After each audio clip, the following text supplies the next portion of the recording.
3 तारीख से हमारी राजस्थान की विधानसभा का बजट सत्र, पहला बजट सत्र आ रहा है। राजस्थान का बजट कैसा हो, ये इनके 6-7 महीने के कार्यकाल से पता चलता है कि ये किस तरीके की सोच के साथ में आगे बढ़ रहे हैं। अब तक तो हमने ये योजना बंद करेंगे, समीक्षा करेंगे, जांच कराएंगे, किसी को जेल भेजेंगे, आपस के झगड़े, इस्तीफे का नाटक, दिल्ली की इनकी हाजिरी, इसी में गुजर गया। आज मुख्यमंत्री जी कुछ दिनों से अपनी खुद की पीठ थपथपा रहे हैं, तो जो 2 चीजें इन्होंने इस 2-5 दिन में की हैं, जिसपे काफी प्रदेश की जनता का पैसा जो राजस्व से अर्जित होता है उसको खर्च किया गया है। एक तो उन्होंने बड़े बड़े ऐड भी दिए और झुंझुनू में कार्यक्रम भी किया कि हम इतने लाख लोगों को इतने करोड़ रुपए पेंशन के देंगे और हमने 15% की पेंशन की राशि बढ़ा दी। मैं कहना चाहता हूं कि 1000 रुपए मिनिमम पेंशन होगी, प्रतिवर्ष 15% वो पेंशनधारियों को बढ़ाई जाएगी। इसका कानून पारित हमारी कांग्रेस की सरकार के समय हमने किया था। इन्होंने न तो 10 पैसा बढ़ाया है, इनका कोई योगदान नहीं है, इनको देना ही पड़ेगा, ये कानून है। और जब कानून बन गया तो उसके बाद में उस बात के लिए वो राशि रिलीज इनके फाइनेंस को करनी ही पड़ेगी। इसलिए इसमें थोती वाई लूटने का ये प्रयास कर रहे हैं, जो बिल्कुल जनता को भ्रमित करने का काम कर रहे हैं। दूसरा, ये रोजगार मेला आज लगा रहे हैं। मैं पूछना चाहता हूं माननीय मुख्यमंत्री जी, आप कम से कम ये तो बता दीजिए, आपको नहीं पता तो आप अधिकारियों को पूछ के बता दीजिए कि आपने 6-7 महीने में दिसंबर के बाद में जून तक आपने कितनी भर्तियां निकाली, कितने बच्चों को नौकरी दी, बच्चों को जो बेरोजगारी भत्ता का कानून आज भी जो हमारा बनाया हुआ है वो कानून लागू है, वो योजना लागू है, उसमें कितने बच्चों को आपने बेरोजगारी भत्ता दिया। ये जो 7000 नियुक्ति के लिए जो ढोल पीट रहे हैं, ये 7000 नियुक्तियां वो हैं जिनकी परीक्षाएं हमारे समय में हुई, कांग्रेस के समय में हुई, रिजल्ट कांग्रेस के समय में आया और उनकी नियुक्तियां भी हो गई। लेकिन कुछ ऐसे लोग थे जिनकी डिग्रियों की जांच हो रही थी या अन्य कई कारण थे जिसकी वजह से वो उस टाइम उनको नौकरी नहीं दे पाए, या कोर्ट केसेस थे जिसकी वजह से वो नहीं दे पाए। वो कुछ लोग हैं जिनको ये अपनी उपलब्धि और अपने द्वारा सरकारी नौकरी देना बता करके ढोल पीट पीट के आज सरकारी खर्चे का दुरुपयोग कर रहे हैं। मैं पूछना चाहता हूं कि चाहे बेसिक कंप्यूटर अनुदेशक, वरिष्ठ कंप्यूटर अनुदेशक की भर्ती की बात हो, शारीरिक शिक्षा अध्यापक सीधी भर्ती की बात हो, चाहे प्राथमिक एवं उच्च प्राथमिक विद्यालय लेवल प्रथम और सेकंड की सीधी भर्ती की बात हो, चाहे आप वरिष्ठ अध्यापक की बात हो, चाहे वरिष्ठ अध्यापक शिक्षा, वरिष्ठ शारीरिक शिक्षा की बात हो, चाहे वो प्रयोग, ये सारी की सारी विज्ञप्तियों की मैं आपको दे दूंगा। कल भी 2022 में, ये 22 में या 23 में इनकी परीक्षाएं हो गई, इनका रिजल्ट हो गया और इनको सबको नौकरी देने के योग्य बना दिया। नौकरी दे भी दी। कुछ लोग जो कायदे से दिसंबर में लोकसभा से पहले इनको नियुक्तियां दे देनी चाहिए थी, लेकिन इनका आपस का संपट नहीं बैठा। इनके जो अधिकारी, ब्यूरोक्रेट्स और जो नेता, अभिनेता जो भी इनके हैं, उनमें किसी में कोई सामंजस्य नहीं था, किसी में विजन नहीं था कि बच्चे रोजाना कह रहे हैं नौकरी दे दो, हमारा अपॉइंटमेंट लेटर जारी करना है। वो लेटर जारी नहीं करके अब लोकसभा के चुनाव के बाद में उनकी मजबूरी है, क्योंकि उनका हक बनता है, तो उन हक वाले व्यक्तियों को ये नियुक्ति पत्र का ये नोटंकी कर रहे हैं लेकर के। इसलिए ये रोजगार मेला पूरी तरीके से फेल है। रोजगार मेला को छोड़िए, आप रोजगार दे ही नहीं सकते। बेरोजगारी भत्ते का प्रावधान है कानून में, और 50 करोड़ रुपए आज भी बकाया पड़े हैं। मुख्यमंत्री जी वो क्यों नहीं जारी कर रहे हो? आप किसान के हित की बात कर रहे हो, किसान सम्मान निधि आप 12,000 की बात कर रहे हैं, 6,000 केंद्र की सरकार और 6,000 रुपए आपको 2,000 आपको देना था। आप 1 रुपया नहीं दे रहे हो, 6,000 आपको देना था, 2,000 की बात कर रहे हो, लेकिन दे 1 रुपया भी नहीं रहे हो। या आप किसान सम्मान निधि की बात कर रहे हो। गेहूं के ऊपर आपको 300 रुपए बोनस देना था, आप 150 रुपए देकर के इतिश्री कर रहे हो। आप ही की घोषणा है, हमारी घोषणा नहीं है। विवेकानंद स्कूलों की जिनकी आप कह रहे हो कि हम प्री प्राइमरी चालू कर रहे हैं, ये पूरा का पूरा पैसा जिस समय वसुंधरा जी की सरकार थी, केंद्र सरकार ने निर्देश दिए थे। हमारे समय में 5 साल में हमने पूरे के पूरे स्कूलों में सब में प्री प्राइमरी का और ये भवन निर्माण, सिविल वर्क और बाकी का इंफ्रास्ट्रक्चर जो संसाधन चाहिए वो उपलब्ध कराए।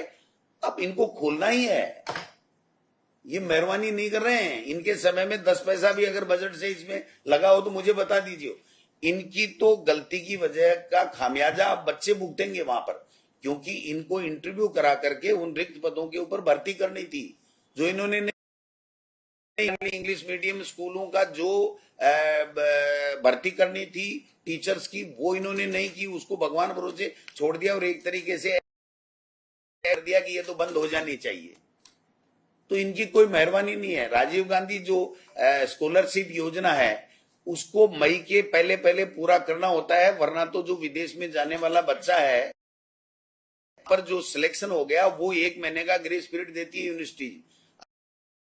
नहीं देता है तो या उसके घर से बढ़ना पड़ता है। ये अभी तक भी उस योजना का नाम बदला, लेकिन वो पैसा जारी नहीं किया और उसका जून लास्ट डेट कर दी। तो जिन बच्चों का मार्च अप्रैल में का जो फीस जमा कराने का या यूनिवर्सिटी चुनने का जो उनको अधिकार दिया था, या तो उन्होंने अपना घर से पैसा जमा करा दिया और या फिर वो निरस्त हो गया उनका, जिसके बाद पैसा नहीं था। तो इस योजना को भी इन्होंने मारने का काम कर दिया। इसलिए न वो शिक्षा के क्षेत्र में काम कर रहे हैं, न किसान के लिए काम कर रहे हैं। और जिन नौजवान जो डॉक्टर बनना चाहते थे, बिल्कुल भी दया भावना है ही नहीं, कोई भावना मानवता की कोई है ही नहीं। ये तो राज लेने के लिए चिल्ला चिल्ला के रीट में ये हो गया, बच्चों का रोजाना सड़क के ऊपर डिस्को डांस करते थे। आज कहां गए वो सारे के सारे नेता? आज नीट में सीबीआई जांच जब केंद्र ने दे दी तो बच क्या गया? एनटीए पूरी तरीके से दिया।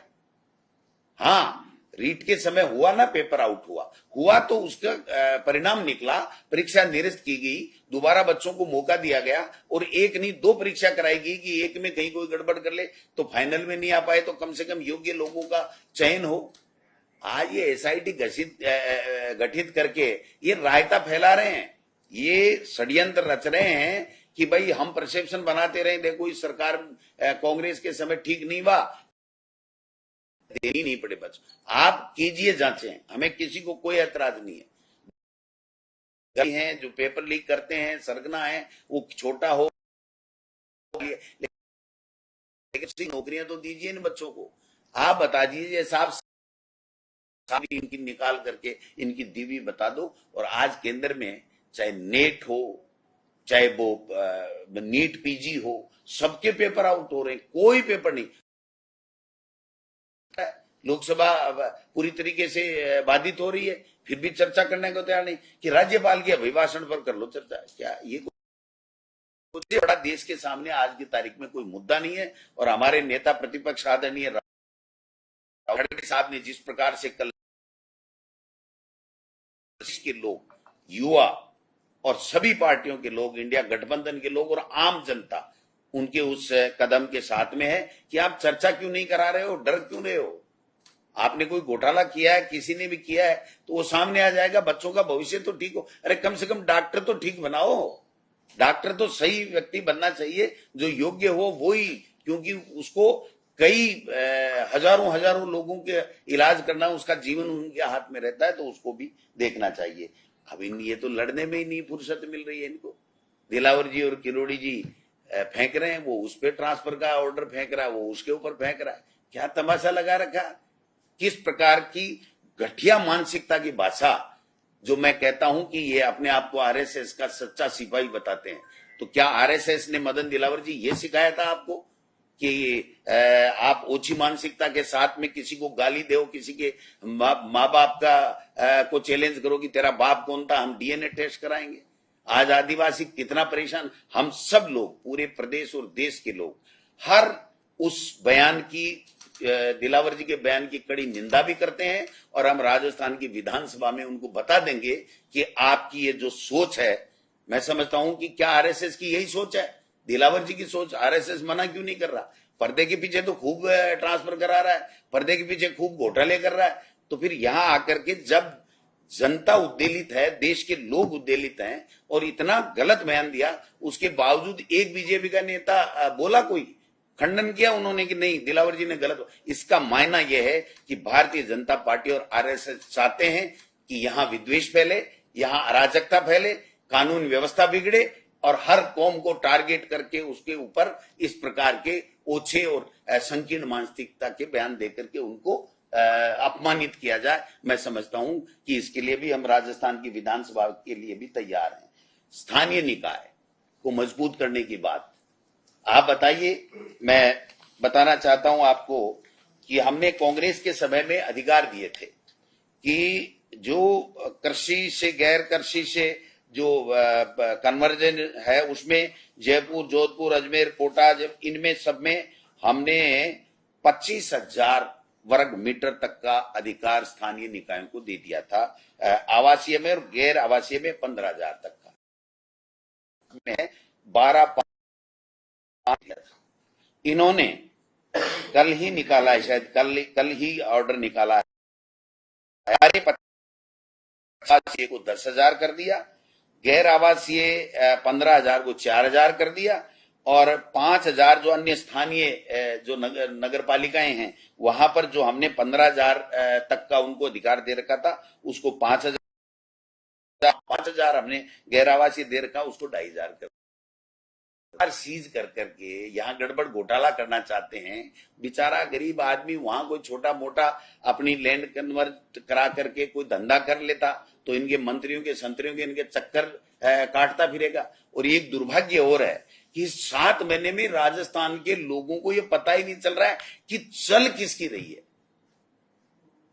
बीजेपी के मंत्री, एमएलए कहते हैं कि साहब सीएस की चल रही है, सीएस कहता है मेरी नहीं चल रही, मुख्यमंत्री की चल रही है, मुख्यमंत्री कह रहा है मेरी नहीं चल रही, दिल्ली वालों की चल रही है। तो भाई साहब स्पष्ट तो करो विधानसभा आने से पहले कि आप में से चल किसकी रही है। कोई संतुष्ट नहीं है, न इनके मंत्री संतुष्ट है, न इनके विधायक हैं, न जन हो रहा है। पानी बिजली के लिए त्राईमाम कर रहे हैं। आज मैंने एक बयान सुना था, कोई एक चैनल वाले ने मुझे फोन भी किया था कि वो नागर साहब हैं ऊर्जा मंत्री, वो कह रहे हैं कि पानी के मामले में बहस कर लो। तो भाई बिजली का मंत्री पानी की बहस कब करने लग गया? बिजली की बहस करो तो बिजली की बहस कर लो ना, 3 तारीख को आना। और आपके पास में इतना ही सामान है, आपने कुछ बहुत बड़ा इस 4 महीने में कोई बड़े ग्रेड लगा दिए और ऊर्जा यहां पर ला दी, तो आप बताना ना, आप लगाओ ना दरखास्त, हम लगाएंगे। बिजली पानी पे चर्चा कराओ, हम कराएंगे, देखें कितनी कराते हैं। अभी तो नीट में ही चर्चा दिल्ली में आपके प्रधानमंत्री जी नहीं करा रहे हैं, जो एक ज्वलंत मुद्दा है उसके ऊपर नहीं करा रहे हैं, आप किसकी बातें कर रहे हो? तो यहां तो भाई साहब पोपा भाई का राज आ गया है, किसी को कुछ पता नहीं है कि कौन किसकी चल रही है, कौन जनता के मुद्दों की बात करेगा, कौन जन सुनवाई करेगा, कौन उसका समाधान करेगा। बीजेपी में नौटंकी की थी ना जन सुनवाई की, मंत्रियों ने धत्ता बता दिया, भगो यहां से, नहीं करेंगे हम। और अब तो वो संगठन ने भी बंद कर दी। इनके इतने तकड़े, आपस में लड़ने में ही फुर्सत नहीं इनको, ये जनता का क्या काम करेंगे। ये स्थिति जो होती है वो किसी भी सरकार की 2 साल, 2.5 साल, 3 साल बाद में हो सकती है, अगर कहीं अनबन होती है, थोड़ा बहुत समझ में नहीं आता है या संभलता नहीं है। इनकी तो 6 महीने में ही बोलती बंद हो गई। कोई है मंत्री जवाब देने के लिए? 10-10 दिन तो एक मंत्री को ढूंढने में लगा दिए लोगों ने कि भाई साहब हैं कहां, बताओ तो सही। छोड़ो उन मुद्दों को, प्राण भी नहीं जाना और वचन भी नहीं जाना, जो होना हो जाएगा, हमें कोई तकलीफ नहीं है। हमें किसी से कोई तकलीफ नहीं है, कौन मंत्री रहे, कौन मुख्यमंत्री रहे, हमारा कोई विषय नहीं है साहब। भारतीय जनता पार्टी का अपना है कि वो किसको मंत्री रखें, किसको मुख्यमंत्री रखें, लेकिन काम तो करें। ये काम ही नहीं कर पा रहे हैं। ये तो रोजाना हमारे कांग्रेस के समय में जो हमने अच्छे काम किए, जो नौकरियां दी, जो किसानों के लिए कर्जे माफ किए, जो पेंशन हमने सोशल सिक्योरिटी के लिए बढ़ाई, और जो कानून पारित किए, और उसकी बातें कर रहे हैं। उसी के ऊपर अपनी थपथपी मेज खुद ही थपथपा रहे हैं। यमुना का कल मुख्यमंत्री जी झुंझुनू में जाके कहते हैं यमुना के पानी लाके रहूंगा। कब तक? पर्ची कब बदल जाए किसी का पता ही नहीं भाई साहब। दिल्ली से कब समाचार आ जाए। तो जो करना कर दो। यमुना का कोई ऐसे नहीं आ रहा है तो एक मटका भर के ही ला दो। हेलीकॉप्टर है ही आपके पास में, कहां से आएगा यमुना का पानी आप बताइए। मैं गारंटी के साथ कहता हूं, मैं विधानसभा में भी बता दूंगा, कुंभाराम लिफ्ट परियोजना का फेज 2 का जो वित्तीय स्वीकृति जारी हो गए, फाइनेंशियल सारे एडजस्टमेंट हो गए, पैसा केंद्र ने, बैंकों ने, सबने दे दिया था, उसको आगे बढ़ाइए। अगर शेखावाटी को पानी पिलाना है तो ये थोते भाषण देना बंद कीजिए। यमुना का पानी से कभी किसी की प्यास नहीं बुझेगी, न किसी की सिंचाई होगी, न कभी वो जिंदगी में आएगा। ये यूं ही निकल जाएंगे, इनके समय निकल जाएंगे। और ईआरसीपी, वो गजेंद्र सिंह जी बड़ी बड़ी बातें कर रहे थे, मैं ला के रहूंगा एमओयू। वो एमओयू अब विधानसभा में देखेंगे हम कि अब एमओयू वाली सरकार हो, औचक निरीक्षण वाली सरकार हो, है ना, जांचे, वो फैसलों को दोबारा देख रहे हैं, सबको ये कर रहे हैं, एकल पट्टे में दोबारा कमेटी बना रहे हैं, जिलों का पुनर्सीमांकन, वो क्या कर रहे हैं, पुनर्समीक्षा कर रहे हैं। समीक्षा के लिए बैठाया था क्या? यहाँ समीक्षा तो होली समय हो गए। आप अपना काम करो। अगर काम नहीं करोगे तो जनता गांव में नहीं जाने देगी, लोगों को, इनके जनप्रतिनिधियों को जाने नहीं देगी। ये बड़े अंदर ही अंदर बीजेपी के लोग भी बहुत आक्रोशित है कि ये हमारा फील्ड में जाना दूभर हो गया है। तो इसलिए हम सब लोग एक ही डिमांड करते हैं, राजस्थान की विधानसभा में हम सब लोग इनकी बोलती बंद करेंगे, क्योंकि इन्होंने कुछ किया नहीं है। इनका झूठ को उजागर करेंगे। कानून व्यवस्था नाम की चीज नहीं है। गरीबों के मकान तोड़ रहे हैं, घर तोड़ रहे हैं। अरे मुख्यमंत्री जी, आप अपने इलाके में किस किस से कितना कितना वादा, क्या क्या वादा किया था, जिसकी वजह से हजारों जो गरीब है उनके आप आंसियाना उजाड़ रहे हो। आप अतिक्रमण हटाइए, हमें किसी अतिक्रमण से कोई प्रेम नहीं है, जहां भी आपको लगे। लेकिन अगर वो 10-10, 20-20, 30-30 साल से लोग गरीब बसा हुआ है, उसको 2 वक्त का खाना नहीं मिल रहा है, वो बेचारा रात को अपनी जान बचा के रहता है, तो उसकी व्यवस्था तो कीजिए आप। आपने ले लिया बुलडोजर, उत्तर प्रदेश से मंगा लिए जेसीबी बुलडोजर और यहां चलाने चालू कर दिया। ये कौन सा तरीका है? इसलिए इसमें भी मुझे तो कोई साजिश लगती है, कोई न कोई इनका कमिटमेंट लगता है कि कुछ लोगों को फायदा देने के लिए इन गरीबों को आप बिना कोई इनकी रहने की व्यवस्था किए, बिना कोई इनको समय दिए इनको उजाड़ दो, तो उनका जो तथाकथित जो लोग हैं उनका फायदा हो जाए। वरना अतिक्रमण हटाएं, लेकिन अतिक्रमण से पहले जो वहां बरसों से गरीब बसा हुआ है उसके पुनर्वास की व्यवस्था करने के बाद में ही उस गरीब को वहां से हटाना। ऐसी क्या आफत आ गई साहब? शहर के अंदर इनको 200 फीट की बाईपास चाहिए। क्यों भाई? इनको कोई भ्रमण करना है अपने विधानसभा में तो सड़कें बहुत चौड़ी है जयपुर की। मुख्यमंत्री जी के कहीं कोई दिक्कत थोड़ी आ रही है। लेकिन मुझे तो इसमें भी दाल में काला लगता है।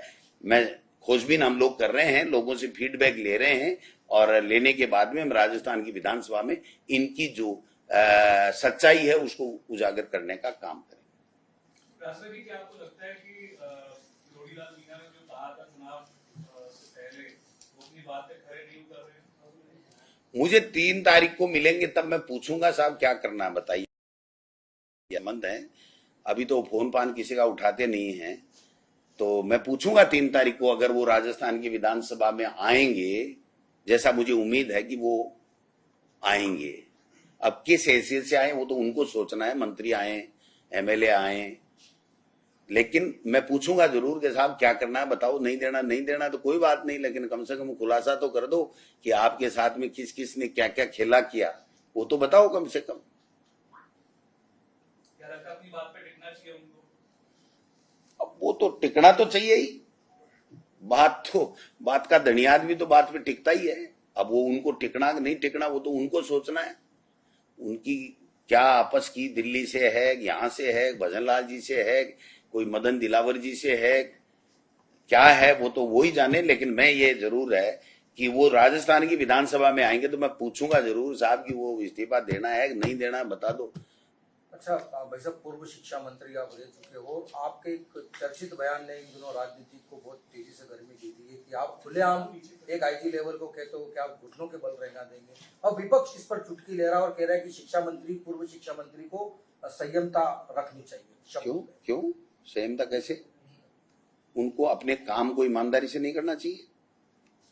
उनको किसने अधिकार दे दिया कि बेवजह कांग्रेस के कार्यकर्ता, नेता और बीजेपी के नेताओं के कहने से उनके खिलाफ मुकदमे कर दे?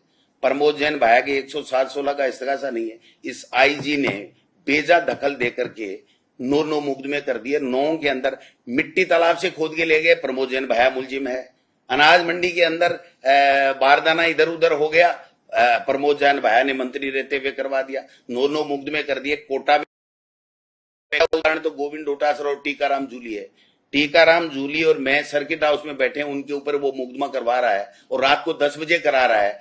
घटना 2 बजे की और रात को 8 घंटे बाद में 10 बजे आईजी, एसपी और नीचे के तमाम पुलिस के लोगों को कहता है कि मेरी बेइज्जती हो गई, मेरी इज्जत दांव पे लग गई, आपको मुकदमा करना पड़ेगा। और एक घटना के 2 मुकदमे। किसने अधिकार दिया उस आईजी को?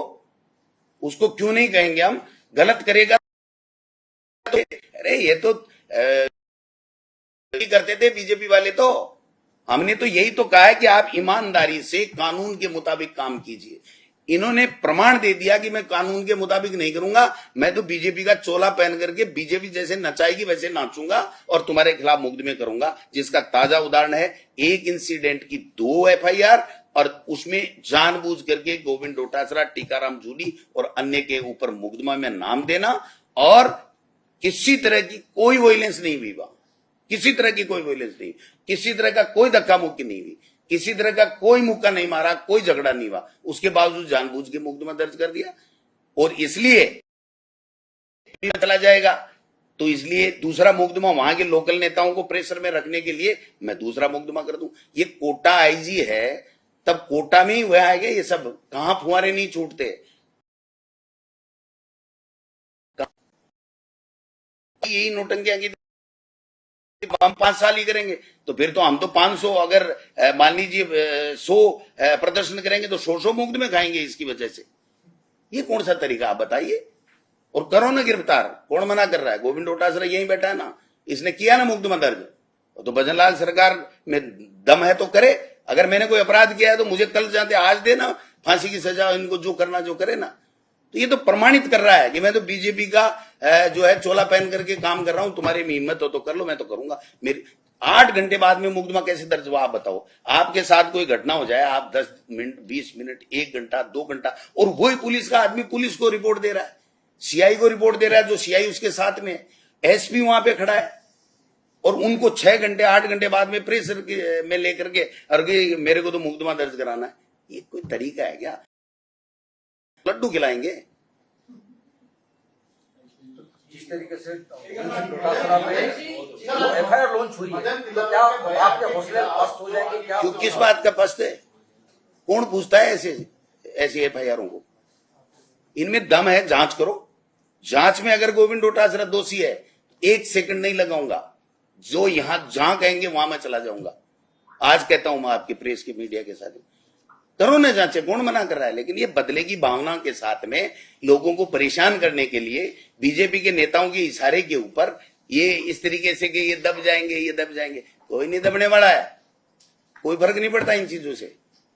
सर, आज मदन दिलावर के एक बयान के खिलाफ आदिवासी समाज के लोगों ने बड़ा प्रदर्शन किया। वो कह रहे हैं मदन दिलावर का इस्तीफा होना चाहिए और खून भी देके क्या डीएनए की जांच कर दो। 100% होना चाहिए, लेकिन ये मदन दिलावर जी नहीं बोल रहे हैं, इनकी मुंह से आरएसएस बोल रहा है, उसकी मानसिकता बोल रही है।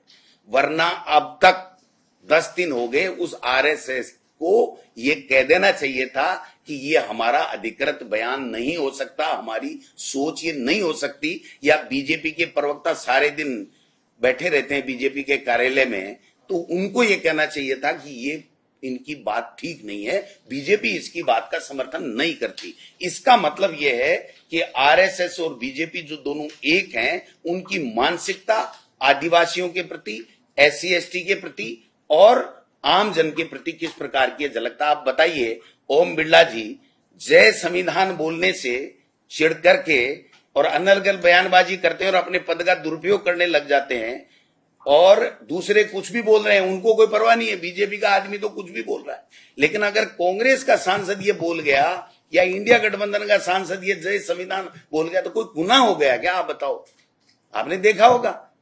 तो जो संविधान के कारण से वहां उन पदों पे बैठे हैं, वो संविधान की अवमानना कर रहे हैं, संविधान की जय नहीं बोलने देना चाह रहे हैं, तो आप समझ सकते हैं कि इनकी सोच क्या है। इसलिए मैं तो कहता हूं कि मदन दिलावर जी को 100% माफी मांगनी चाहिए।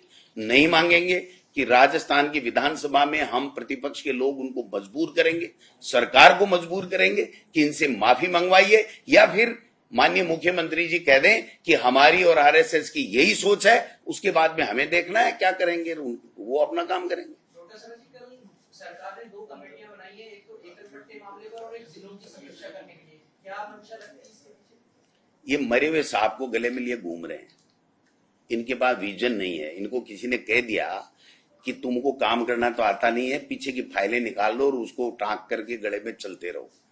तो आप बताओ साहब, जिले बंद कर देंगे, वापस निरस्त कर देंगे क्या? एक दो किसी तहसील के गांव को, राजस्व विलेज को इधर उधर कोई पुनर्सीमांकन करना है तो कौन मना कर रहा है? स्वागत है इनका। लेकिन जहां कलेक्टर बैठ गया, एसपी बैठ गया, सब कुछ हो गया, उसके बाद में इनकी हिम्मत है क्या कि ये जिले बंद कर देंगे? वो जो 3 जो अस्तित्व में नहीं आए थे, केवल ऑर्डर निकला था, उन्होंने कर दिया, वो उनकी सोच है, हमें उसमें कोई बात नहीं। लेकिन ये जो 19 जिले बन गए, उसको ये निरस्त नहीं कर पाएंगे। इसलिए मैं ये एकल पट्टा तो इनके गले में सांप डल गया। ये सुप्रीम कोर्ट में सरकार कह रही है कि इसमें कुछ नहीं है, और अब दोबारा जांच कर क्या कर देगा एक रिटायर्ड अधिकारी? किसकी जांच कर देगा भाई? काहे की जांच कर देगा? और आप बताओ, रिटायर्ड अधिकारी तो जांच करेंगे, फिर उसके बाद में कैबिनेट सब कमेटी में जाएगी, और फिर कैबिनेट सब कमेटी जो है वो मुख्यमंत्री जी की जाएगी। एक कहावत सुनिए क्या आपने? अरे मेरा सब पंपाट मतन चाटू तू मन चाट। ये हो रहा है अभी। हाँ, ये हो रहा है अभी। तो क्या अरे मेरा सब पंपाट मैं तन चाटू तू मन चाट, इसके अलावा कुछ नहीं होता। हाँ, बीजेपी ने लागू किया है। सीएम साहब कहते हैं संपूर्ण शिक्षक भर्ती में होगा, जबकि मदन दिलावर जी कहते हैं कि सिर्फ लेवल 1 में होगा। मतलब इनके शिक्षा मंत्री और मुख्यमंत्री में ही बहुत ज्यादा विवादास्पद।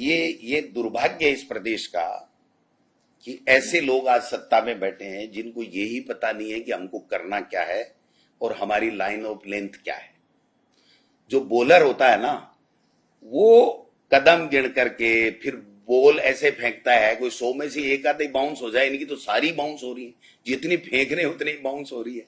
तो इनकी समझ भी नहीं आ रहा ये करेंगे क्या। आप बताओ कि शिक्षा मंत्री कह रहे हैं, मैंने ट्वीट किया था उस दिन, भाई मैंने ट्वीट किया था कि आप बताएं दोनों में से सही बात क्या है।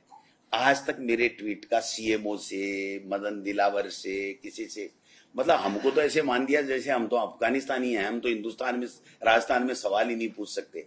एक भी बात का जवाब सीएमओ नहीं दे रहा है, केवल पुण्यतिथि, जन्म तिथि उसके ऊपर ट्वीट कर देता है। ऐसा वो डीडवाना वो कहते हैं ना कि ज्यादा ठीक नहीं रहेगा, तो ऐसा पार्टियां साफ हुआ है जिसको पता नहीं। आप प्रदेश का अध्यक्ष किसी विपक्षी पार्टी का या प्रतिपक्ष का नेता या कोई जिम्मेदार नागरिक या मीडिया के बंधु, आप लोग अगर कोई सवाल जनता से मिलता है और उसको उठाते हो तो कायदे से उस डिपार्टमेंट को या सीएमओ को उसके ट्वीट का जवाब देना चाहिए कि भैया सही बात ये नहीं है, सही बात ये है, तो कम से कम जनता में क्लियरिटी आ जाएगी।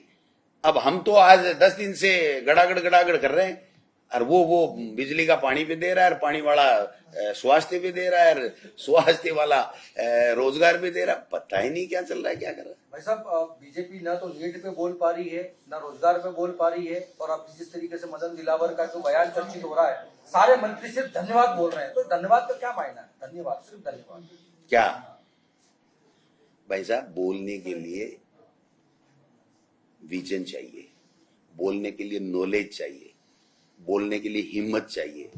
इनको सबको कुर्सी की चिंता लगी हुई है कि रीसफल होगा, कौन जाएगा कौन नहीं रहेगा, क्योंकि इनके लोकसभा में 11 मोहरिये बोल गए ना, उसके बाद में बहुत से ऐसे हैं जिनके विधानसभाओं में बीजेपी माइनस गई है।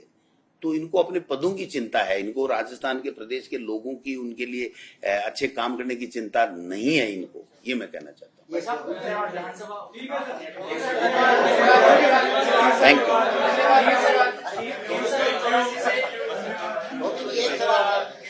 एक सवाल बहुत महत्वपूर्ण है। महत्वपूर्ण सवाल ये है कि जिलाध्यक्ष भी जयपुर शहर के बैठे हैं। जयपुर नगर निगम के गेटअप के नई हेरिटेज में आपकी महापौर है, और वहाँ की महापौर को कुछ पार्षद बीजेपी से मिलकर साथ महापौर का अपना बोर्ड बनाना चाह रहे हैं, क्योंकि आप लोग के मंत्री की वजह से, आप लोग की ऐसी सोच की वजह से वहाँ आपने समितियां ही नहीं गठित कर पाए, और आपको कांग्रेस के पार्षद मायूस होकर बीजेपी के साथ जा रहे हैं। तो ये भी जो जयपुर में एक नगर निगम में जो आपका बोर्ड है वो भी आपके हाथ से जा रहा है। प्रदेश कांग्रेस कमेटी के जो प्रभारी हैं हमारे जयपुर जिले के वो इसके अंदर देख रहे हैं। जब भी हमारे पास कोई रिपोर्ट आएगी तो उसकी रिपोर्ट के आधार के ऊपर हम लोग आगे बढ़ेंगे। Thank you.